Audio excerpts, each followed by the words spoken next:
My best friends are dead. Murdered. And not just murdered, but betrayed by one of our own. I knew it was coming, and had time to prepare for it. But I didn't. I couldn't, because I didn't know when it would happen at first, nor who the culprit would be until it was too late. It started with a dream. Well, several, actually. The first time, it started off with me being on my phone, looking at my messages on Discord, when I got a message from a friend of mine, Thomas. He told me that someone had started messaging him from an account he didn't recognize, sending him extremely fucked up messages, going so far as to threaten to kill him if he blocked them, though he did anyway. This had freaked him out, more so than I expected, so I offered to stay at his place and basically keep an eye out for him and his family at night. So, that's how it went. During the day, I did whatever, and at night, I stayed up and kept an eye on things. Until one night, when I fell asleep, someone had broken a window and entered, which woke me up. I took out my phone and called the police, but they didn't arrive in time. Hearing gunshots, I ran to where they were coming from to see Thomas, his girlfriend, Allison, and their baby, Sammy.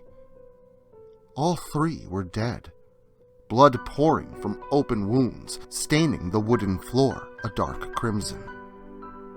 Standing over them was a shadowy figure, icy blue eyes seemingly glowing in the dim lighting of the room. I then woke up in a cold sweat. I looked around to see my bedroom walls, and that is when I dismissed what I had witnessed, deeming it to be nothing more than an extremely fucked up nightmare. Now, my friends and I didn't live particularly close to each other, and while we were pretty good friends, I doubted that something like this would ever happen, so I went back to sleep.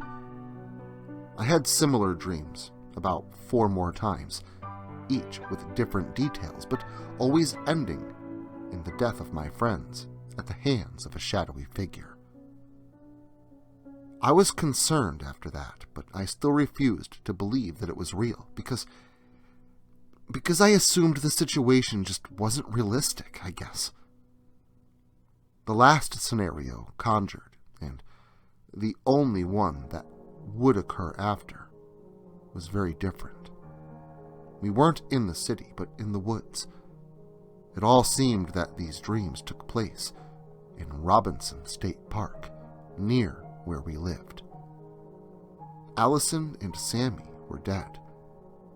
I didn't know how upon waking, as I didn't see them, but I knew that they were dead in the dream. I watched once again as the shadowy figure murdered my friends, who were tied to a tree, slitting their throats with a knife. I started crying and asked the figure why they were doing this. As in the other dreams, the figure stared at me for a long time, but before my eyes snapped open, it spoke in a voice I knew but could not recognize. "It's necessary for the plan." I had the dream again, with slight differences in detail each time, but no matter the specific details, the outcome was always the same. Thomas, his family, and a friend of ours, John, were murdered. Always gory, always disturbing. I had this dream about 20 times over the course of that night. Needless to say, I was not happy that morning upon waking, and the day didn't get any better from there. This was partially due to unrelated problems, and partially because I couldn't stop thinking about the dreams. The dream took its toll on me for a long time, and eventually I needed to vent about this to someone. And that's when I decided to talk to a mutual friend of ours named Jezebel, or Jez for short. What Jez told me about the situation didn't make me feel any better, nor did it help my already existing anxiety about the dreams. She essentially told me that my fears about the reoccurring dreams were coming true. A potentially valid fear, as most of them did, was indeed accurate, along with an explanation. Jezebel told me that she'd been having similar dreams, with one major difference, though she didn't tell me what it was.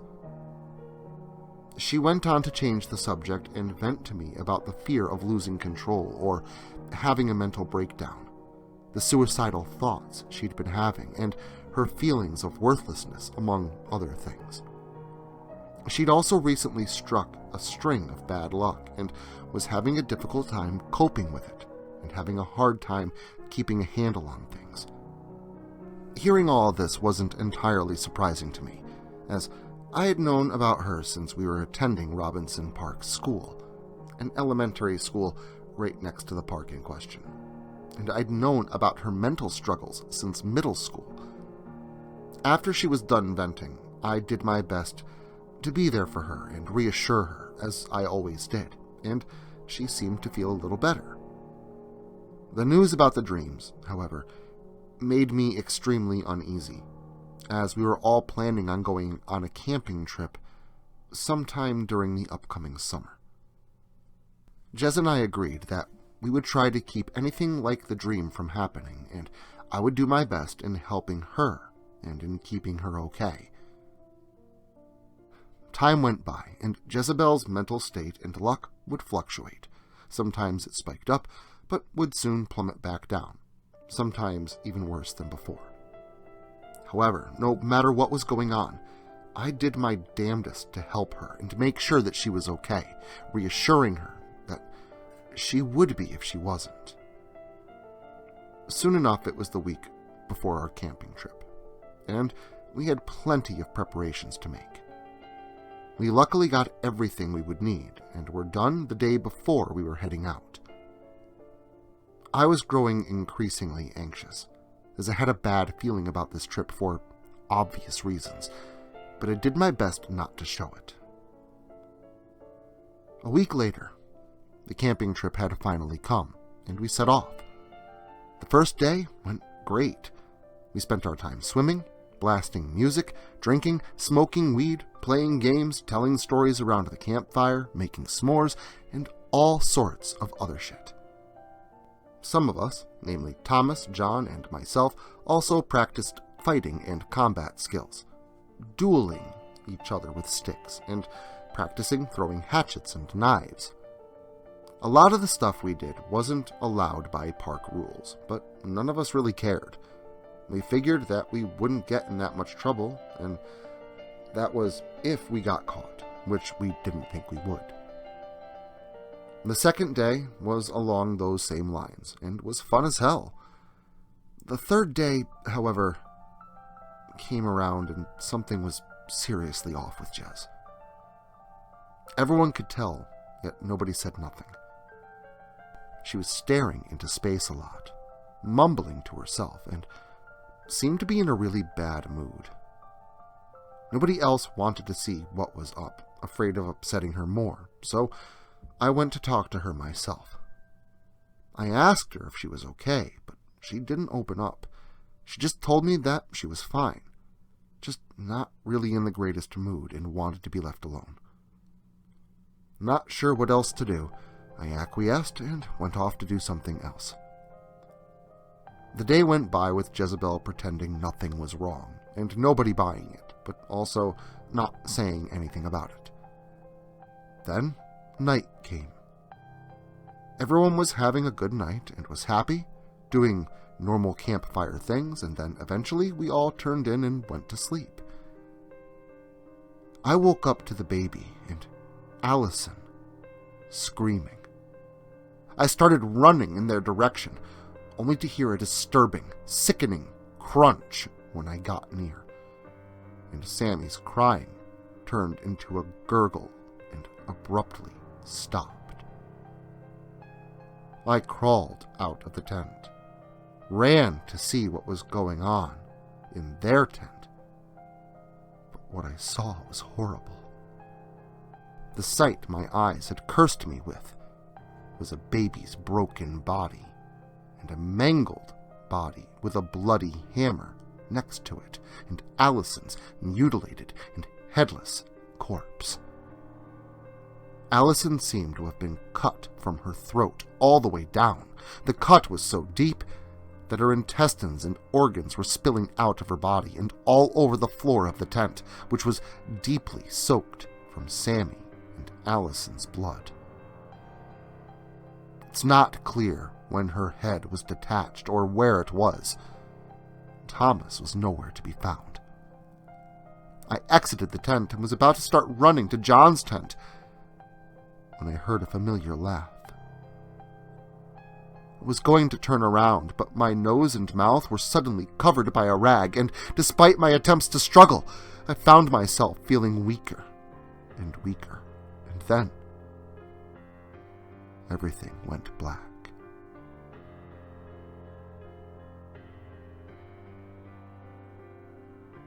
The first thing I noticed upon regaining consciousness was the fact that I could not see, move, or speak. My hands and feet were tied behind me, seemingly tied to what I assumed was a tree, and my mouth was gagged, and my eyes blindfolded. The next noticeable thing was the strange chanting in the familiar voice that I was now able to identify as Jezebel's nearby, seemingly straight ahead. It got closer and closer until suddenly I could see Jez, who was no longer wearing the tank top and shorts that she had been earlier, but a long black dress, some kind of necklace I'd never seen before, and a mask seemingly made out of a human skull with some kind of antlers on it covering her face. And if I were to guess, the skull came from Allison, though I have no idea where the antlers came from, as I'd never seen anything quite like them before. Her auburn hair, previously in a braid, was also now flowing down. Almost as soon as she took the blindfold off, she walked away, pulling an ornate-looking dagger out of a hidden pocket in her dress. I followed her with my eyes and saw a makeshift altar with weird symbols all around it and on the trees. Thomas and John were on either side, hogtied, gagged, and unable to move. Jezebel continued chanting as she grabbed a medium-sized jar from her nearby backpack. She then picked up John and placed him behind the altar. I then watched as she slashed his throat, putting some of his blood into the jar and letting the rest spill onto the altar. I tried to yell, but any sound that came out was muffled. I tried even harder as I watched her do the same thing to Thomas. Jez then slashed her arm and let some of the blood into the jar and on the altar, and did the same to me. Jezebel then shook the jar, mixing all the blood together, and then she drank half the contents of the jar after dropping something in an eyedropper into it, and shaking it more. This was followed by her taking the gag out of my mouth and forcing the liquid down my throat. I tried to speak so I could ask her why the fuck she was doing this. My voice was hoarse and barely above a whisper, but heard. She looked at me, her icy blue eyes meeting mine, and she said the dreaded words, "It's necessary for my plan." Then she informed me that this had been planned for a long time, and everything was going the way it needed to, and that I needn't worry about anything. Jezebel then walked over to her bag again, pulling out a syringe, and injected me with its contents. Not long after, everything once again went black.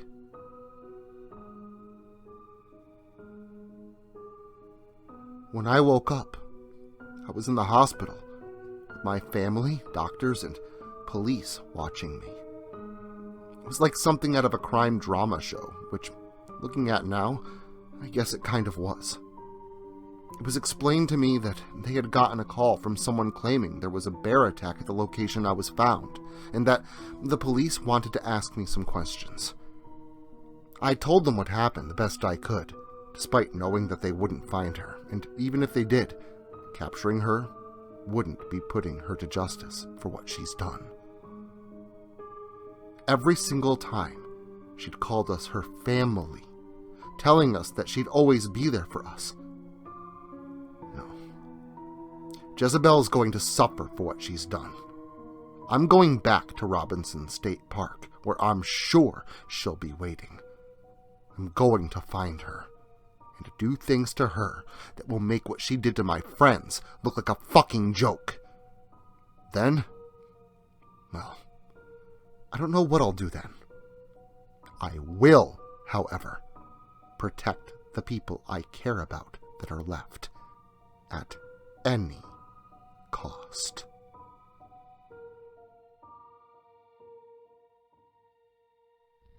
Social media can be very unpredictable, especially regarding horror content.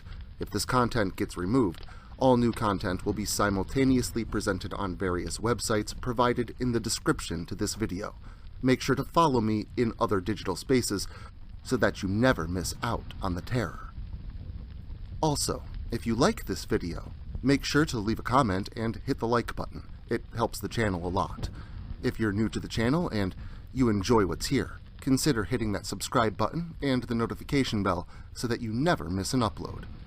Writing is a dream of mine, and it's all of you that make that dream come true.